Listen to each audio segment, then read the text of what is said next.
Chair Richardson, take it away. Good morning. Thank you to everyone for joining us today on the 12-year anniversary of the Affordable Care Act.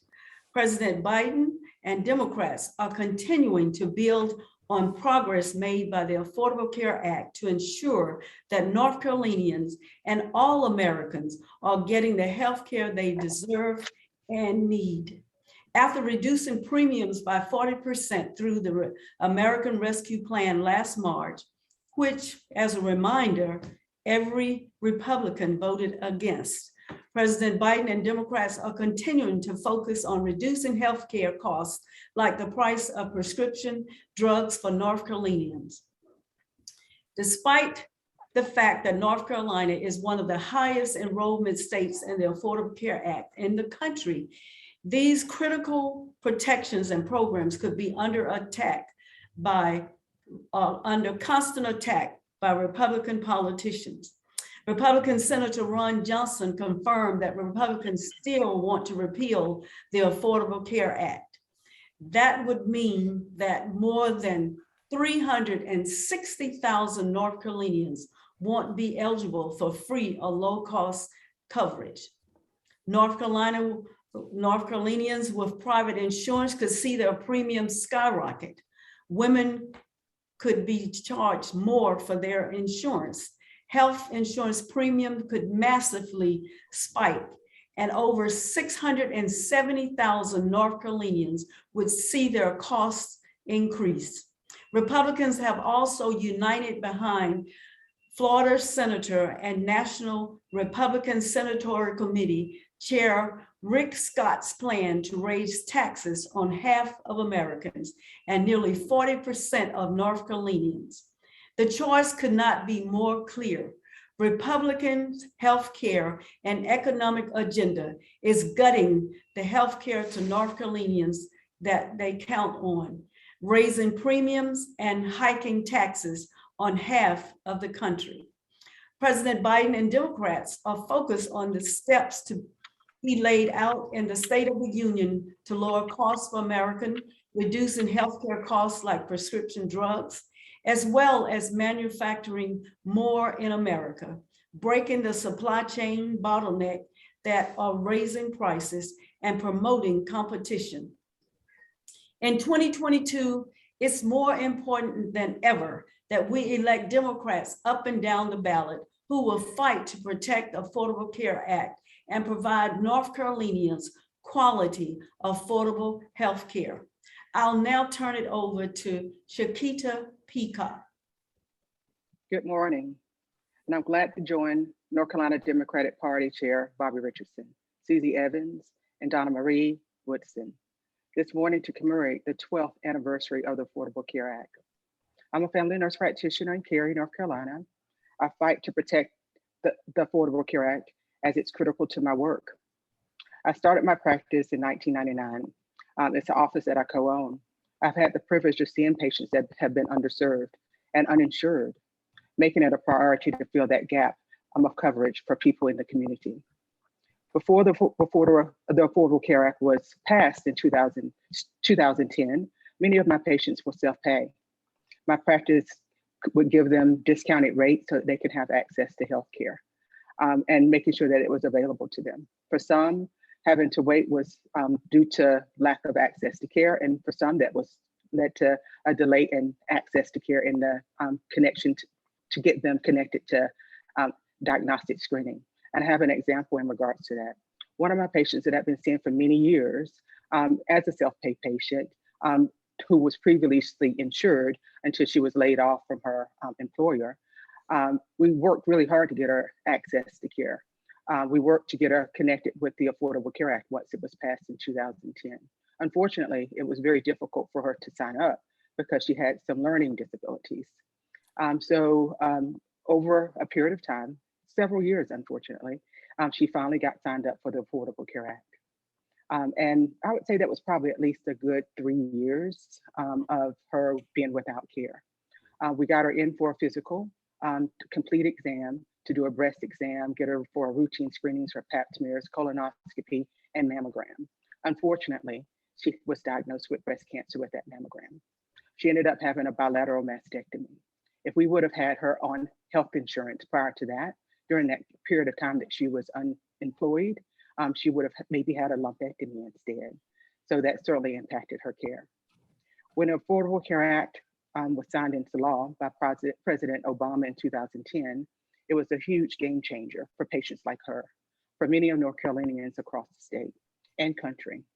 Today, thanks to the Affordable Care Act and its investments made by health access and coverage through President Biden's American Rescue Plan, over 670,000 North Carolinians are now seeing reduced healthcare costs through the marketplace, representing about 25% of an increase in health insured over the 2021.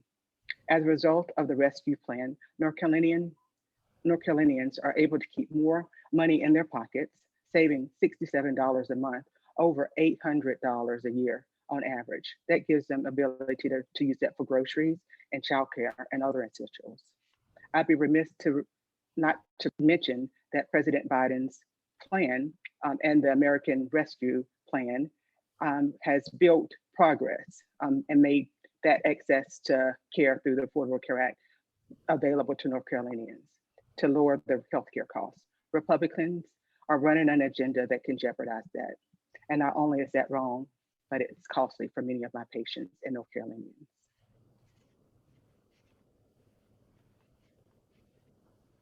I'd like to now turn the conversation over to Susie Evans. Thank you. Good morning, everybody. Thank you to the North Carolina Democratic Party for hosting today's event. It's great to be here with you all. I'm a former public school teacher of 15 years in North Carolina. When my husband and I adopted two daughters, we were unable to carry them on my plan because it was too expensive. Thankfully, all four of us are now covered through my husband's company's major group insurance. Having this coverage has played a bigger role in our lives than we ever thought that we would need. When my oldest daughter was 13, she was diagnosed with an endocrine disorder, a condition that she's had since birth and that keeps her from using growth hormone efficiently. She took human growth hormone injections nightly for 4 years and is at risk of other endocrine disorders like diabetes and thyroid disease in her future. In other words, she not only has a pre-existing condition, but she is also at risk for other ones. Human growth hormone costs are roughly $6,000 a month without insurance, and 4 years of growth hormones have added up to almost $300,000. That number does not even include blood draws and visits to the endocrinologist. She would have passed a lifetime maximum by now had she been diagnosed at birth. Our family's healthcare story does not stop there. Our youngest daughter, who is 13, was born with 5 heart defects, scoliosis, and hearing loss. 1 in 100 children are born with heart defects. My daughter's heart defects and other differences have no known cause and are not the product of something that her birth parents did. Any child born in North Carolina with the same issue could be born in North Carolina with the same issues that my daughter has. Since her diagnosis, my daughter has undergone 2 open heart surgeries. The last one, she spent 3 nights in the hospital, one of which was in the ICU. Pretty good. And she came home on the 4th day. The bill we received was over $220,000. There's absolutely no doubt in my mind that she would well have exceeded her lifetime maximum. Likely this summer, she'll also need to have her pulmonary valve replaced again. Without the protections of the Affordable Care Act, which President Obama signed into law in 2010 and President Biden has vowed to build upon, my children would be uninsurable. I want their lives to be filled with endless opportunities, but without the ACA, they'll have to look for work only at companies that have major group coverage if they can then afford it. Closing the door to opportunities like starting a small business, working at a nonprofit, being a teacher like I was, and so much more. My daughters haven't yet reached college and worry what their future holds. We worry too. President Biden and the Democrats are fighting for families like mine. Through President Biden and the Democrats' American Rescue Plan, 4 out of 5 ACA enrollees can buy a plan for $10 or less a month. Without insurance, prescription costs would bankrupt my family. Despite the fact that North Carolina is one of the highest enrollment states in the Affordable Care Act in the country, these critical protections and programs continue to be under constant attacks by Republican politicians who want to represent me and my family in the US Senate. That's not surprising, considering incumbent Republicans' recent announcements that they'd repeal the Affordable Care Act if they regain power again in November and raise taxes on families like mine. Shame on them. Here's the reality. If you don't already have or love someone with a pre-existing condition, you will. It's only a matter of time. There's a lot more work to be done, but President Biden's plan to expand healthcare access for Americans by lowering costs will bring us closer to a place where healthcare is a right and not a privilege, impacting my own family and millions more. I'll turn it over now to Donna Marie Woodson. Thank you. Thank you, Susie. Good morning. I'm so glad to be here this morning as a cancer survivor. This anniversary means so much to me, and I believe it is one of the most consequential pieces of legislation our country has seen. And I know it from both sides of the fence. I had insurance, good insurance, for a long period of time, but then in 2008, when the recession hit, my husband lost his upper management position and we lost our insurance. So I ended up going for a few years without insurance. I've been healthy all my life and I was always regular with my screenings and there were never any issues with it. But unfortunately, I was diagnosed with both colon and breast cancer at the same time. And it went undiagnosed because I didn't have my screenings. And if it wasn't for the Affordable Care Act, I really would not be here today. And that's why I think it's such a consequential piece of legislation. And I am so glad that President Biden and Democrats are in charge because they understand and they realize that healthcare is a right, not a privilege. I mean, who has the right to tell someone they can live or die? No one should have that power to make those decisions. I was diagnosed in 2015, July of 2015, after being able to get on the Affordable Care Act. And I got my screenings and I was at a stage 3 colon diagnosis and it just blew my mind. I was like, are you sure you're looking at the right results? Because I've never had anything. And it was just took that little moment of time, just a short period of time without getting screened, that I ended up with stage 3 colon and breast cancer. And again, like I said, the two were not related. It was just a very, very unusual case. But like I said, without the screenings, people die because you don't know what's going on in your body without having those screenings. This is also National Colorectal Awareness Month, and it's something that's easily detected. It can be with ongoing screenings, making sure that you're healthy. But there are so many North Carolinians who do not have that same access to affordable quality health care.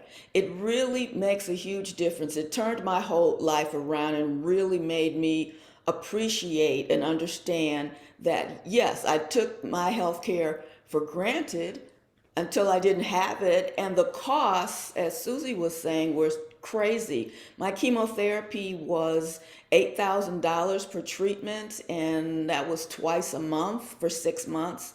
And that's a pretty hefty chunk of money. And I don't know about you, but I don't have that. So it makes me so angry to hear that Republicans once again will attempt to repeal health care for millions of Americans. I don't understand the rationale of that. To me, all I can say is just not caring. They have excellent health insurance, everything is fine, but I'm telling you, the common denominator between all of us is that one day we're going to die. It's the quality of our life that is important, and I think we all need to make that conscious decision, especially people in positions of power. How are we going to live our lives? What kind of society do we want to live in? And what do we want our legacy to be? Do you want to be the person who stood in the way of a person's right to live? I don't think that a person who really cares about others could take that stance. It's very, very frightening to not have insurance and be sick. And that's a possibility that we all face, because the truth is we're all just 1 degree away from being diagnosed with cancer. It's just a matter of time. Some of us are lucky and some of us are not. So thank you, President Biden, for exploring and expanding healthcare, the Affordable Care Act, Medicaid. We need the expansion in North Carolina so desperately. The health inequities in the state are just horrifying. So I am so glad that the Democratic Party is in power, because we as Democrats care about everyone, not just the few. All lives matter, all lives count. And if you have the power and the position to save a life, think about it. Do you want to or do you not? Thank you so much for having me today. I'm going to turn it back over to Chairwoman Richardson. I want to thank our panelists for those compelling stories. And at this time, we're going to open it up for questions.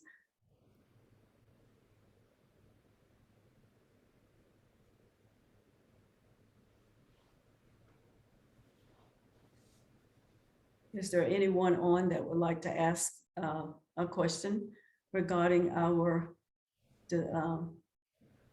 discussion of the Affordable Care Act and how important it is and how necessary it is for it to continue to live? If not, go ahead, Sarah. Sorry, this is Sarah Basco with Cardinal and Pine. I'm curious if you can just talk a little bit more about your thoughts about the chances of Medicaid expansion happening in the state, and kind of what, if there's any signs that we might see members of the legislature move on this.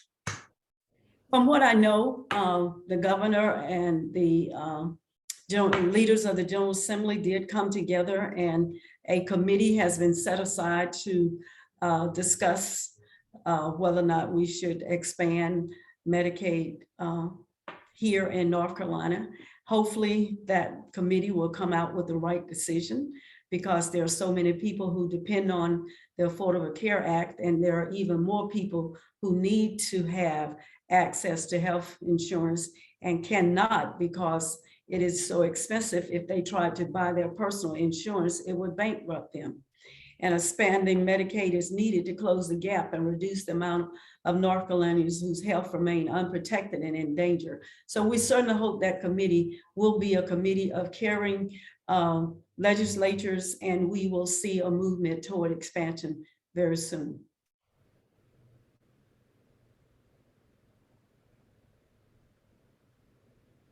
Would there be another one?